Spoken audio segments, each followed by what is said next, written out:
Барлықтарыңызға қайырлы күн. Бүгін мен сіздерге 400 МРП грантты түсіндіретін боламын. Өте ұзақ күттік. 26 жылы 24 маусым күні бұл грант ашылады. Құттықтаймын сіздерді.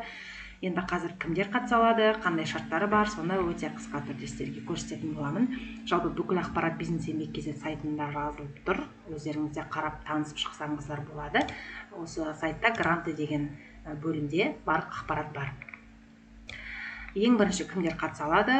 Бұл жерде тек қана 4 шарты бар.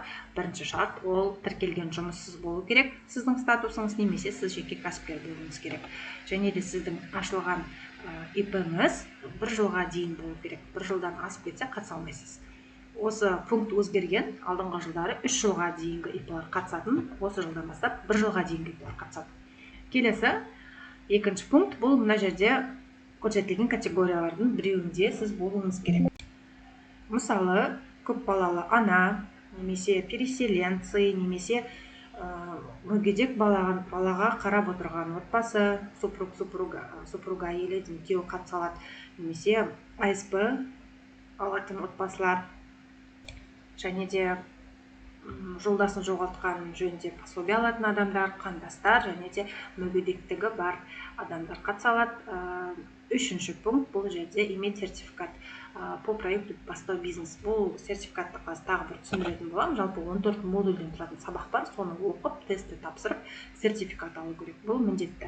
Тағы да төмен жүрсеңіз, мына жерде ознакомьтесь с правилами предоставления грантов дегенді бассаңыз, бізге 34 беттік ережелер шығады. Егер сізге қызық болса, жалпы бұл ережелермен толық танысып шықсаңыз болады. Ары қарай бізге бұл грантқа қатысу үшін бізге не істеу керек, соны 10 қадаммен түсіндіріп берген. Ең бірінші, егер сіз барлық шарттарға келіп тұрсаңыз, онда сіз осы бизнес-еңбек.kz сайтына тіркелесіз ЭЦП кілтпен. Екінші пункт проверка статуса. Бұл гранттың бір жақсы жері, сіз өзіңіздің статусыңызды тексере аласыз. Бұл грантқа қатыса аласыз ба, жоқ па, алдын ала тексеруге болады. Ол үшін өзіңіздің профиліңізге кіресіз. Бұл жерде проверка статуса деген болады. Проверка статуса басасыз. Енді менде қазір қызыл болып тұр, өйткені мен әлі контактный данные бұл жерде толтырмадым, профиль толтырмадым, сол үшін. Профиліңізді толтырасыз, сохранить деп басасыз, все по инструкции жасайсыз, осы жерде статусыңыз тексересіз. Одан кейін сізге сообщение келеді. Сообщениеда егер сіз қатыса алатын болсаңыз, қатыса аласыз деген сообщение келеді. Одан кейін ары қарай сенімді түрде бизнес планыңызды жаза беруге болады. Бизнес планыңызды жазып шығасыз. Бұл өзінің шаблоны бар.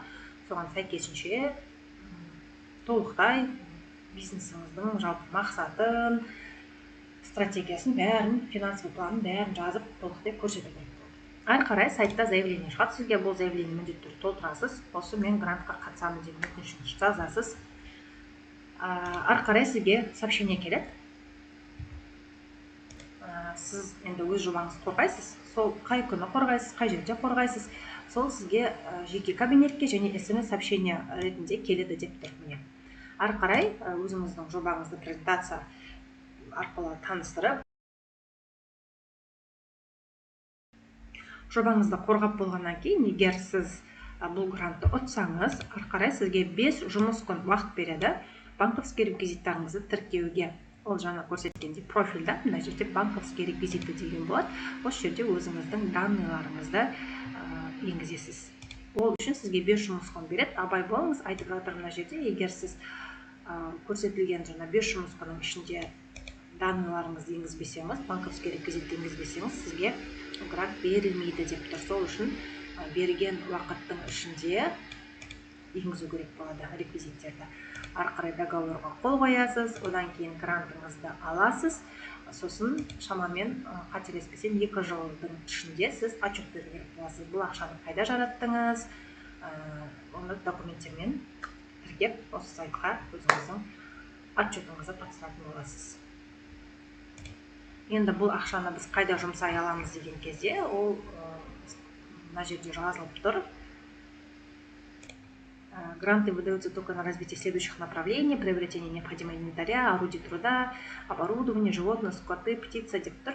Енді түсінікті, жалпы бұл грант кәсіпті дамыту үшін беріледі. Мысалы, сіз оқу орталығын ашып жатсаңыз, сіз парта ала аласыз, шкаф ала аласыз, ана жерге телевизор алуға болады, LED экран алуға болады. Жалпы сізге ұзақ мерзімде қызмет жасайтын заттарды алуға болады, және де аренда помещение төлеуге тоже болады. Екінші, бұл грант қандай заттарға келмейді, болмайды төлеуге, ол займ, кредит, жер алуға болмайды, және де подакцизный продукцияны шығарып өндіруге болмайды, сол нәрсені қолдануға болмайды. Енді ары қарай мен сізге сертификатты қалай алу керек, және де 14 модульден тұратын курсты қай жерде оқу керек, соны көрсеткім келіп тұр. Қазір бастау бизнесқа басасыз, жоғарыдағы осы жерде сіз платформа обучения деген графаға келсеңіз, мына жерде skills еңбек.kz деген ссылка тұр сайтқа, осыған кіресіз.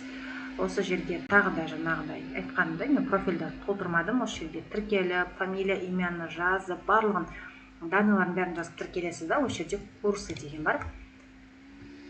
Осы курсыға кіріп, сабақтарыңызды өтіп, тесттердің сұрақтарына жауап беріп, сертификатыңызды аласыз. Ашылмай тұр.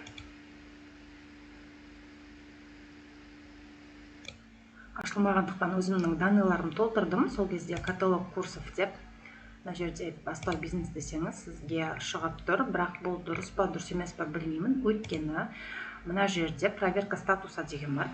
Егер сіз бұл грантқа қатыса алатын азамат болсаңыз, онда сол кезде ғана сізге бұл платформа ашылады екен. Демек, сіз бірінші проверка статуса жасайсыз, сосын барып, сіз платформа обучения, осы skills еңбек.kz курстарыңыз ашылады. Сол кезде сабағыңызды оқып, тестированияға басып, тестті тапсырып, ары қарай бұл жұмысыңызды жасай бересіз. Демек, бұл сабағыңызды оқып, тестіңізді тапсырып, сертификатты ала аласыз. Ең бірінші проверка статуса жасап алу керек. Және прохождение модулей, итоговое тестирование, получение сертификата. Сіздің сертификатыңыз осы жерде болу керек. Міне сертификат деген графада, менде қазір мысалы жоқ, ол сертификат отсутствует. Сіз сабағыңызды тестілеп өткеннен кейін осы жерде сертификатыңыз пайда болады. Жалпы бизнес еңбек.kz сайтында барлық ақпарат бар, тек қана асықпай отырып барлығын өте мұқият түрде оқу керек. Мысалы, видео инструкцияда бассаңыз, осы жерде бастау бизнестің курсын қалай өту керек, осы жерде видеомен сізге түсіндіреді, немесе заявлениені қалай жібереміз грантқа қатысу үшін, осы жерде де видео инструкция бар. Сол үшін осы сайтқа кіріп, түсінбегеніңіз болса, ашып барлығын оқуға болады. Жалпы видео пайдалы болса, лайк басыңыз, каналға жазылыңыз, басқа да гранттарды түсіндіретін боламын. Осында қандай да бір жаңалықтар болса, шығарып отыратын боламын. Егер грантқа қатысатын болсаңыз, сізге сәттілік.